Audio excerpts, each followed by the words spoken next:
Mockery of data security. Mockery মানে normally making fun of someone বা matter of জোককে বোঝালেও এখানে অকার্যকর ব্যবস্থাকে বোঝাচ্ছে, মানে তথ্য নিরাপত্তার অকার্যকর ব্যবস্থা। Failure to protect sensitive NID data shows government incompetence. Incompetence মানে অক্ষমতা। তাহলে এই পুরো বাক্যটার মিনিং হচ্ছে failure to protect sensitive data মানে সংবেদনশীল ডেটা রক্ষা করতে ব্যর্থতা, শোজ গভর্নমেন্ট ইনকম্পিটেন্স মানে সরকারের অক্ষমতা প্রকাশ করে। With yet another incident of data leak coming to the fore. Coming to the fore মানে সামনে আসা, with yet another incident of data leak মানে ডেটা ফাঁসের আরও একটা ঘটনা সামনে আসার সাথে সাথে it seems those tasked with keeping our digitised data secure may not be aware of how to do their job. যাদেরকে এই দায়িত্বটা দেওয়া হয়েছে আমাদের ডেটা সুরক্ষিত রাখার, তারা তাদের কাজ কীভাবে করবেন এটা সম্পর্কে তারা সচেতন না বা জানেনই না। The latest case of data breaches reveal a rather perilous situation. তথ্য লঙ্ঘনের শেষ ঘটনাটা আরও একটা বিপজ্জনক পরিস্থিতি প্রকাশ করতেছে। সেটা হলো personal details of a number of citizens who have been issued the smart national identification card are currently available on Telegram an instant messaging service. তাহলে টেলিগ্রাম যেটা একটা ইনস্ট্যান্ট মেসেজিং সার্ভিসে এনআইডি কার্ড ইস্যু করা কয়েকজন নাগরিকের ব্যক্তিগত বিবরণ বর্তমানে সহজলভ্য হয়ে আছে। According to a report, there is a channel on Telegram where a bot can provide all the details of a smart card holder enlisted on the national NID server when their 10-digit number is entered.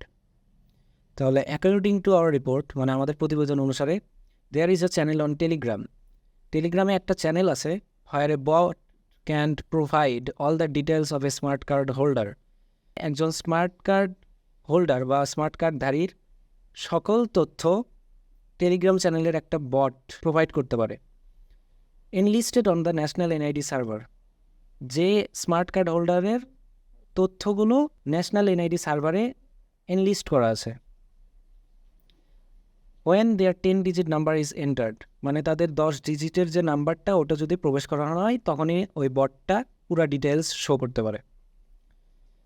The wing apparently learned of the matter on Tuesday and found that the leak occurred through one of the 174 organizations that use the NID server. তাহলে যে 174টা organisation NID সার্ভারকে use করে তাদের কোনো একটা থেকেই এই data লিকের ঘটনাটা ঘটেছে। The authorities have yet to figure out who are behind the channel. Authority বা কর্তৃপক্ষ এখনও ফিগার আউট বা খুঁজে বের করতে পারে নাই, ওরা খুঁজে বের করার চেষ্টায় আছে যে কারা এই চ্যানেলের পেছনে আছেন। And are apparently trying to get it shut down এবং অ্যাপারেন্টলি মানে দৃশ্যত এটি বন্ধ করার চেষ্টা করছেন। It is astounding to think that the safety of sensitive private information can be compromised to such extent exposing the affected citizens to all kinds of threats, not to mention violating their privacy. তাহলে ইট is astounding to think মানে এটা ভাবতেও আশ্চর্যজনক যে the safety of sensitive private information can B compromised two such extent মানে একটা বড় পরিসর পর্যন্ত।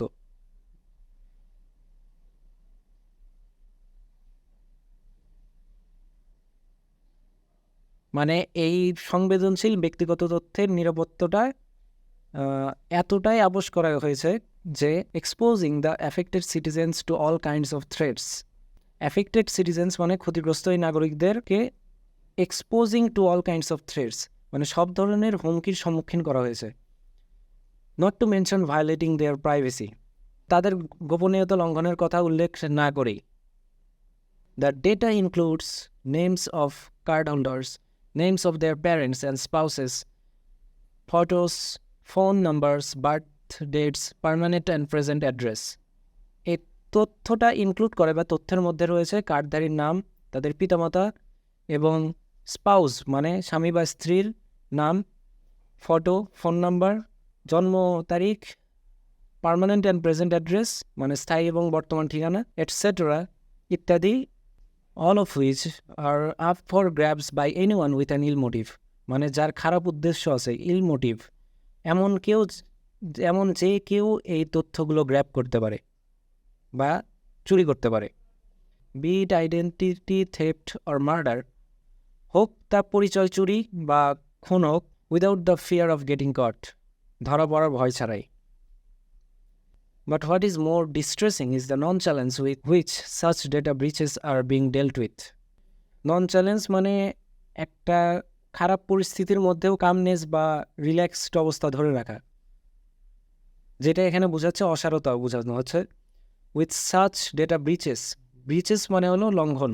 But what is more distressing, কিন্তু এর চেয়েও বেশি বেদনাদায়ক বিষয় হলো the nonchalance with which such data breaches are being dealt with, এই ধরনের ডেটা লঙ্ঘনের সাথে মোকাবেলা করার অসারতা। That our government web portals are not equipped to properly safeguard data is not news anymore. তাহলে আমাদের সরকারি ওয়েব পোর্টালগুলো সঠিকভাবে ডেটা সুরক্ষিত করার জন্য সজ্জিত নয়, এটা আর খবর নয়। This year alone, we have learned of quite a number of breaches into websites hosted by different government agencies, police stations, and even a state-owned bank and the national flag carrier.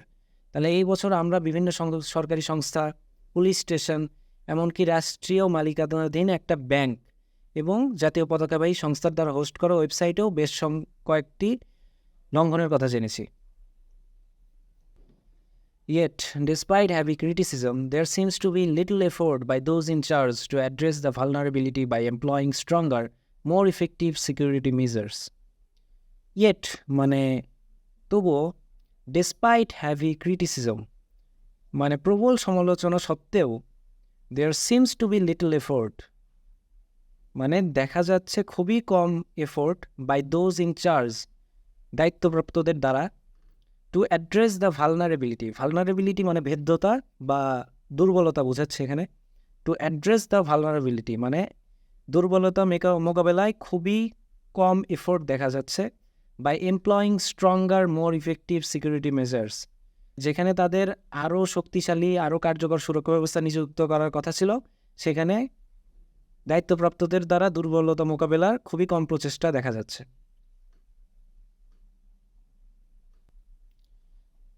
Is the safety of our personal data a joke to the authorities, or do they simply not understand the concept of data security?